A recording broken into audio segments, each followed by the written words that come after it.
முழங்கால் அளவு தண்ணி வந்தவனுக்கும் 25,000 ரூபா, வீடு முழுக்க இல்லாமல் போனவனுக்கும் 25,000 ரூபா, வீட்டு அட்ரஸும் இல்லை ஒன்றும் இல்லை அவனுக்கும் 25,000 ரூபா. இடைத்தங்கள் முகாம் ஒன்றை கட்டியிருக்காங்க 2ஆம் தேதி. சில செம்மறியலுக்கு சொல்லியும் விளங்குறேன். ஏன்னா ஒரு படித்த மனிதர்களுக்கு சொல்லலாம், சில பேர்களுக்கு சொல்லலாது. போய் அடி வேண்டி கிண்ணச்சிலையும் ஓடி இதை விட எனக்கு மேல சொல்ல தெரியல. அந்த ஒரு சில அமைச்சர்மார் கவுபோய் மாதிரி கப்புகளையும் போட்டுக்கொண்டு ஐயா நீங்கள் ஒரு அமைச்சர், கோமாளித்தனம் பண்ணாம පිකාලිතනම් பண்ணாம ඔකොල මාර ජරාවේඩ කරන්නේ ජරා ආණ්ඩුවක් මේ පාර්ලිමේන්තුවට එනකට ලැජ්ජයි.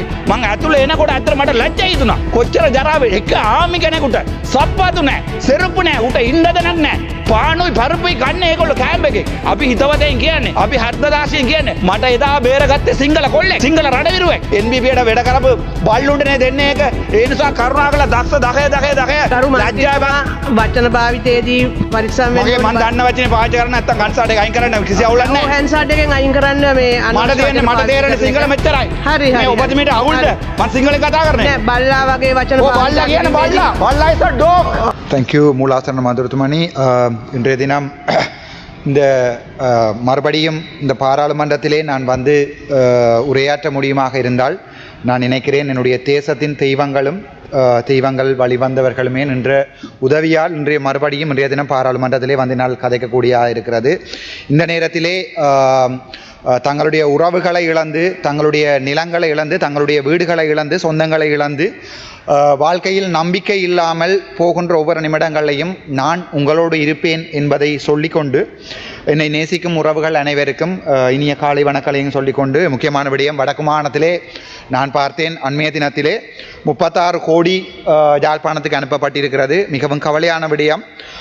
அந்த ஈக்குவாலிட்டி என்கிற ஒரு விடயம் தெரியாமலே எங்களுடைய அரசாங்கம் போய்கொண்டிருக்கிற நினைக்கும் போது சரியான கவலையாக இருக்கிறது. ஈக்விட்டி என்றா என்ன, ஈக்குவாலிட்டி என்றா என்னன்னு கூட தெரியாது. எல்லாருக்குமே 25,000 ரூபா, முழங்கால் அளவு தண்ணி வந்தவனுக்கும் 25,000 ரூபா, வீடு முழுக்க இல்லாமல் போனவனுக்கும் 25,000 ரூபா, NBPக்கு வேலை செய்தவங்க முழு பேருக்கும் 25,000 ரூபா, வீடு இல்லாதவனுக்கும் 25,000 ரூபா, வீட்டு அட்ரஸும் இல்லை ஒன்றும் இல்லை அவனுக்கும் 25,000 ரூபா. இடைத்தங்கள் முகாம் ஒன்றை கட்டியிருக்காங்க 2ஆம் தேதி.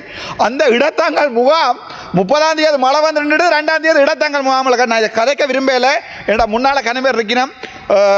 சில செம்மறியலுக்கு சொல்லியும் விளங்குறேன். என்னடா ஒரு படித்த மனிதர்களுக்கு சொல்லலாம், சில பேர்களுக்கு சொல்லலாது.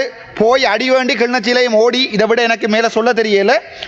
முக்கியமான விடயம் ஒன்றை ஞாபகப்படுத்தணும். இந்த நேரத்தில் வடக்கு கிழக்கு மற்றது முழு பிரதேசங்களையும் படுமோசமான நிலைமை இருக்கிறது. ஆகவே இங்கே அரசாங்கம் பிழை, எதிர்கட்சி பிழை என்று இப்போ நான் பார்த்து கொண்டிருக்கிறேன். இங்கே 2 நாள் நான் தண்ணிக்குள்ள ஃபுல்லாக 2 நாள் வெளியே வரையலாம் இருந்து பார்த்தால் அரசாங்கம் பிள்ளை என்ற அடிபாடு அங்கே நடக்குது. இல்லை நீங்கள் தான் பிள்ளை, நீங்கள் நடக்குது. வெக்கம். இந்த மாதிரியான ஒரு பாராளுமன்றம் இந்த நாட்டில் இருக்கிறது வெக்கம். நீங்கள் இந்த பாராளுமன்றத்துக்கு இன்றைய தினம் செலவழிக்கிற பணத்தொகையை எடுத்துக்கொண்டே வீடுகளை இழந்த, தந்தை இழந்த, தாய் இழந்த ஒவ்வொரு குடும்பத்துக்கும் 10 லட்சம் கொடுத்திருந்தீங்கள் என்று சொன்னால் சாகும் வரைக்கும் இந்த அரசாங்கத்தை அந்த மக்கள் ஞாபகம் வச்சிருப்பார்கள். ஆனால் கவலை என்னென்றால் நாங்கள் எங்களுக்கு அடிபட்டு கொண்டிருக்கிறோம், இங்கால அங்கால என்று மாறி மாறி சொல்லிக் கொண்டிருக்கிறோம். அதிலே இந்த புத்தளம் அறுவைக்காடு குப்பை நிலையம், அதாவது குப்பையை கொண்டு வந்து போடுறதுக்கு ஒரு முக்கியமான பிரச்சனை கதைக்கப்பட்டிருக்கிறது. அதுக்கு நாங்கள் நேரம் எடுத்து ஆறுதலாக சம்பந்தமாக கதைக்கிறேன். அதை விட அந்த ஒரு சில அமைச்சர்மார் கவுபோய் மாதிரி கப்புகளையும் போட்டுக்கொண்டு ஐயா நீங்கள் ஒரு அமைச்சர், தயவு செய்து விளங்கிக் கொள்ளுங்க, ஒவ்வொரு நாளும் ஒவ்வொரு உடுப்புடவையோட போய் நின்று கொண்டு கோமாளித்தனம் பண்ணாமல், பிக்காளித்தனம் பண்ணாமல் தயவு செய்து வடக்கு மாகாணத்துக்கு இருக்கிற மரியாதையும் காப்பாற்றி கொண்டு நான் சில விடயங்களை சிங்களத்தில் சொல்ல வேண்டும். சுதி வந்த වෙනම ඔබතුමාලාට අද මම එකක් කියන්න ඕනේ. අද මම මේ මයික් එක අල්ලන් ඉන්නේ මේ පාර්ලිමේන්තුව ඇතුලේ කියන්නේ ඔබ හැමදාම කියනවානේ බං සබලියෝ කියලා. මම හැමදාම මේ පාර්ලිමේන්තුව ඇවිල්ලා කියනවා රණවිරුව කියලා නමත් එම කියන්නම්. මාව බෙල්ලෙන් අල්ලගත්තේ අල්විස් කියන පුත්කලයා. මම කාර් එකත් සම්පූර්ණයෙන්ම ගිහිල්ලා මගේ කාර් එක මේ කුඹුර ඇතුලේ ඉඳන් දැන් හොයාගත්තා. 27 වෙනිදා මගේ රණවිරුවෝ මේවා කරන්න කියලා. මම දැන් මේ ඇවිල්ලා බොරු කියන්නේ ඔයාලා වගේ සබලියෝ කියලා මේවා කියලා මට ඔය බොරු කරන්න බෑ පාර්ලිමේන්තුව ඇතුලේ. මගේ වෙනුවට මිනිස්සු අද වෙනතන් රණවිරුවෝ ඒ වගේ මගේ භූමිය ඇවිල්ලා මේ රට වෙනුවට කවුරු හරි මරලා ඉන්නවනේ ඒ මිනිසුන්ට රණවිරුවා කියන්න ඒ මිනිසුන්ගේ කකුලින් වදින්න මට ඒ තරමට හොඳ පණ තියෙනවා. උඹලාට නැත්තම් මට තියෙනවා. උඹලා තාම බලන්න මේ අර මේ කොහෙද මාදිවල ගිහලා බලන්න කැබ් එක පා කරන තරම තාම උඹලා කැප් එක හොයාගෙන ඉන්නවා. මේ තවත් ඔයාලට අලුත් කැප් එක. ඔයගොල්ලෝ පිටපස්සේ තියන්න බෑ පරණ කැප් එක.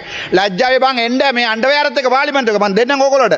හැබැයි මට මතකයි 27 වෙනිදා මම රැයට වැටුණා. ඒ කියන්නේ මගේ වාහනේ ගිහිල්ලා තව නේවි ට්‍රක් එකේ වැටලා තිබ්බා. මගේ වාහනේ ගිහලා ඒකට හේතු වුණා. ඊට පස්සේ මමයි මගේ සෙක්‍රටරි මගේ බෙල්ලෙන් අල්ලගෙන නේවි බෝට් එක ඇතුළේ දැම්මා. බෝට් කියන්නේ ට්‍රක් එක ඇතුළේ බෝට් එක තිබ්බා. ඒක ඇතුළේ තිබ්බා. ඊට පස්සේ ගම්වතුර ඇවිල්ලා ඒකත් පෙරලනට යනකොට ආයේ මේ රිකවරි වෙහිකල් එකක් අවිල්ලා ඒකට ලණුවක් දාලා යනකොට මම සම්පූර්ණයෙන්ම යට වෙලා ගියා. මගේ එක අත අවිල්ලා ලණුව එල්ලලා තිබ්බේ.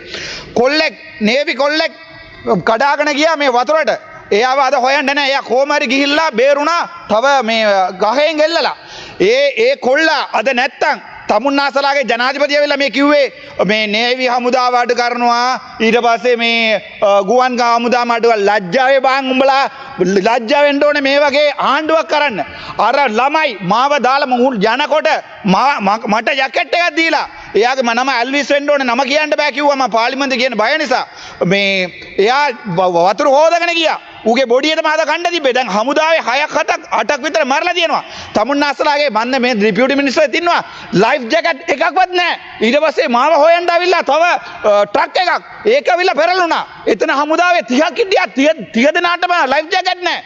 අපේව හොයන්න එනවා අපේව බේර ගන්න එනවා ලයිෆ් ජැකට් නැහැ. තමුන්නාසලා ආවිල්ලා කෝට්ටුත් එක උන්ගේ ඩ්‍රස් එක ඕගොල්ලෝගේ වෝච් එක ඕගොල්ලෝගේ කන්නඩි බලන්න ලැජ්ජා වෙන්න ඕනේ. තමුන්නාසලා නේද කිව්වේ පාරේ යනවා මේ ඕගොල්ලෝ මේ මොකද්ද බස් වල යනවා. දැන් මම ආවේ අත පික්මියක් දාලා මගේ කාර් එකක් දීලා. හැබැයි මම එක කියන්නම් මට ඕගොල්ලෝ ගන්න කැප් එක ඕනේ නැහැ. තමුන්නාසලාත් වදින්න ඒක. එහෙම නැත්නම් ඒ ලක්ෂ 225 දෙන්න මට අර ගම්වල ගෙවල් නැතුව මිනිස්සු ඉන්නවා. මම ලක්ෂ 10ක් ගන්න කියලා බෙදන්නම්. හැබැයි තමුන්නාසලා විශ්වාස කරලා මම ලියුමක් දෙන්නේ නැහැ. තමුන්නාසලා බෙදන්න කියලා NBBට වැඩ කරපු බල්ලුන්ටනේ දෙන්නේ ඒක. ඒ නිසා කරුණාකරලා දක්ෂ 10 අර ගෙවල්ෙම නැති වෙලා දිනවා. ඒගොල්ලෝට දීලා දිනවා 25000ක්. ලැජ්ජ වෙන්න. මේ පාර්ලිමේන්තුව ඇවිල්ලා මේ විපක්ෂයට බයිනවා ආපහු ආණ්ඩුවට බයිනවා. ඊට පස්සේ ලැජ්ජා වචන භාවිතයේදී පරිස්සම් වෙන්න මම දන්න වචනේ පාවිච්චි කරන්නේ නැත්නම් කන්සර්ට් එක අයින් කරන්න කිසි අවුලක් නැහැ. හැන්සර්ට් එකෙන් අයින් කරන්න මේ මට තේරෙන්නේ සිංහල මෙච්චරයි. හරි මේ ඔබතුමීට අවුල්ද? මම සිංහලෙන් කතා කරන්නේ. නෑ බල්ලා වගේ වචන බල්ලා කියන්නේ බල්ලා is a dog.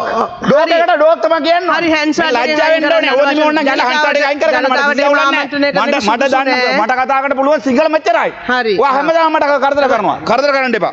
හරිද? මට ලැජ්ජා එපා. ඕගොල්ලෝගේ ආණ්ඩුව. දැන් ඕගොල්ලෝ අදගෙන ඉන්න රස් එක බලන්න.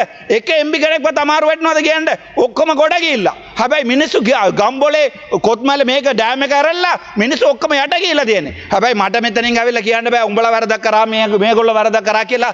තමුන්නාසලා එල්බෝඩ්නේ. එල්බෝස් කාර්යය ඇවිල්ලා මගේ කාර් එකට වැද්ද ගන්නම්. මම ඌව වැඳලා යන්න දෙනවා. ඵලයන් බයි යන්න කියලා. ඒ වගේ තමයි මට යන්න දෙන්න තියෙන්නේ ඕලට. ඕගොල්ලෝ ලැජ්ජ වෙන්න ඕනේ. අර නේවි ට්‍රක් එක ගියා නම් දැන් මේ රණවිරුව ටිකක් නැහැ. එතකොට මේ මාව බේරගත්තේ බුද්ධික කියලා කොලනල් කෙනෙක්. ඊට පස්සේ ආවිල්ලා රුවන් කියලා අයියා කෙනෙක්. ඒගොල්ලෝ ආවිල්ලා සර් කිව්වා. දවස් එකක් ඒගොල්ලෝ කැම්ප් එක ඇතුළේ තියලා එයාගේ කාමරේ ගිහලා මාව තිබ්බා. ડોක්ටර් ඔයා ඉන්න මගේ පෞද්ගලික කාමරේ කියලා. එයා ගිහලා එළියට පුදිය ගත්තා. ඒ වගේ රණවිරුවෝ ඕගොල්ලෝ කිව්වේ සබලිය කියලා. ලැජ්ජා වෙන්න ඕනේ මිනිස්සු කීයක් මරලාද? හැබැයි ඕගොල්ලෝ කිව්වේ ජිප් එපා බස් වල යන තමුන්නාසලා එක්කෙනෙක් අත ඔසලා ගියන්න තම බස් එක යන තමුන් කවුරු හරි ඉන්නවනම් ලැජ්ජා වෙන්න ඕනේ. ඊට වඩා මට එකක් කියන්න ඕනේ මේ අර ජැෆ්නා වල කෝඩි 36 දීලා තියෙනවා.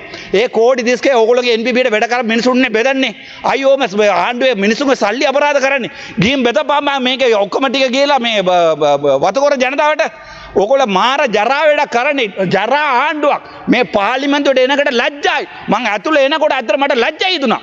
මේ ඇතුළේ එනකොට ලැජ්ජයි හිතුණා. ඒක ඕගොල්ලෝ කරන ජරා වැඩක්. කොච්චර ජරා එක ආමි කෙනෙකුට සප්පාතු නැහැ. සෙරුප්පු නැහැ. උට ඉන්නද නැහැ. පානුයි පරුපුයි කන්නේ ඒගොල්ලෝ කැම්ප් එකේ. හැබැයි උඹලා ආවිල්ලා කෝට් අරවා මේවා දාගෙන ආවිල්ලා කොච්චර ලස්සනද ඕගොල්ලෝ වාහන වත්කම් බරක හොරට මේ ඉස්සරහා ඉන්නවා එක්කෙනෙක් හොරට ගේක ලියනවා ලක්ෂ 50ට ලියපු එක නම් ආ වීඩියෝ කර කර ඉන්නවා ඊට පස්සේ ඉන්නම් ඒ ඔප්පුවත් ආවිල්ලා මේ ගැව්වා අනුරාධපුර ඒ මට ඊට වඩා කියන දෙයක් නැහැ. හැබැයි ඕගොල්ලෝට මම එකක් කියන්න දමල සිංහල ඒ ඕගොල්ලෝ කටින් කියන්නේ අපි හිතවතෙන් කියන්නේ අපි හර්ධදාසියෙන් කියන්නේ මට එදා බේරගත්තේ සිංහල කොල්ලෙක් සිංහල රණවිරුවෙක්. හැබැයි ඕගොල්ලෝ ඒ කටියට කිව්වා ඒගොල්ලෝ මේ සබලියෝ කියලා කරුණා කරලා මේ අවයවෙන් ලොකු ගාණ වෙන් කරලා ඒ මිනිසුන්ට දෙන්න. ඒගොල්ලෝගේ ඕනකම වෙනකොට තමයි ඔයගොල්ලෝ හොයාගන්නේ ඒගොල්ලෝ ඉන්නවද නැත්ද කියලා. හෙලිකොප්ටර් ෆයිල් කෙනෙක් නැති වෙනා. ඔයගොල්ලෝ ගියාද කීයක් ගියාද ඒගොල්ලෝන් ගෙවල් වල ලැජ්ජා වෙන්න ඕනේ. තව එකක් මට කියන්න කැමතියි. මට මතක් කරන්න කැමති කොල්නල් බුද්ධික මේ මෙතන මට මතක් කරලා එයාගේ කණ්ඩායමට මට සුදිවන්ත කරන්න වෙනවා. අනිත් එක මම දැක්කා කුලියාපිටිය හොස්පිටල් එකේ මම වගේ MS කෙනෙක් ડોක්ටර්ස්ලා පරක් වෙලා එනකොට එයාට ඒගොල්ලෝට ලියුමක් ගහලා දැන් ඔයගොල්ලෝ සෞඛ්‍යමැති ඉන්නවද දන්නේ නැහැ. සෞඛ්‍යමැති ඊළඟ ජනාධිපතිතුමා මේ කුලියාපිටිය MS වයින් කරලා තියෙනවා. අනේ එම කරුණාකරලා ඒ වැඩ කරන්න එපා. එම කවුරු හරි කොන්දපණ තියාගෙන කවුරු හරි BOP එකක් ගහනවා නම් එක්කෙනෙකුට බේරගන්න නැත්තම් ඌත් පාර්ලිමේන්තෙයි ඌත් පාර්ලිමේන්ත ඇවිල්ලා විපක්ෂේ වාඩි වෙලා ඉතින් කරුණාකරලා එම කරන්න එපා අයියේ. ඒක පොඩ්ඩක් බලන්න. තව එකක් මට කියන්න තියෙනවා මේ අර කැබ් එකෙන් මට දෙන්න කැමති ඒගොල්ලෝ පුළුවන් කියන්න මගේ DS එක අර හරිය නැත්නම් මේක හරිය වතකර ජනතාවට මගේ කැප් සල්ලිය බෙදන්න නම් මම ලියුමක් දෙන්නම්. හැබැයි ඒ සල්ලි ටිකම බෙදන්න ඕනේ මිනිසුන්ගේ ගෙවල් වල ලක්ෂ 10 ගණක් තමුන්නාසලේ කැප් එක මට එපා. මං යනවා මට කාර් එකක් නැහැ දැන්. මට මුකුත් නැහැ. බයිකුකුත් නැහැ. හැබැයි මං අද බස් එකේ යන්නේ ජෆ්නා වලට වැඩ කරන්න. තමුන්නාසල කවුරු යනවාද කියන්නේ බස් එකේ ලැජ්ජා වෙන්න ඕනේ. හරි. තව එකක් මට කියන්න කැමති මම දන්නවා බලාව මම දාගෙන ඉන්නවා ඒ නිසා ඉවරයි කියලා කියන්න එපා. මම දන්නවා මේක ඉවරයි කියලා. මේ අයවේ ඉවරුණාට පස්සේ කරුණාකරලා උතුරේ කවුරු හරි ඔයගොල්ලෝ එනවා නම් අපිට කියන්න අපි දෙන්න සපෝට් එකක්. ඕනනම් මම මගේ ඩයස්පෝරා එක මම සල්ලි ගෙනලා බෙදන්නම් උතුරයි නගිනහිරයි. ඕනනම් දකුණටත් බෙදන්නම්. මම දැන් හා කිව්ව සල්ලි වැටෙනවා මේ ඕනතර. තමුන්නාසලා නිකන් රටවල් වල ගිහිල්ලා හිඟනවා. තමුන්නාසලාගේ වත්කම් බරකම් හොයාගෙන ඉවර කරනවා තප්පර දෙයක් දෙන්න. වත්කම් බරකම් දාගෙන බලාගන්න. හැබැයි මේ පිටරට ඉන්න අපේ උන් ඔය සීතලට මේ හම්බ කරන මිනිසුන්ගේ සල්ලි අර මේ රට හදනවා කියලා සල්ලි ගහන්න එපා. පුළුවන් නම් ඕන නම් කියන්න මම ඔය ඩයස්පෝරා එකෙන් සල්ලි අරන් උතුරයි නගින ඉරාට දෙන්න ඇති වෙන්න. Thank you so much Dr. Ahmad.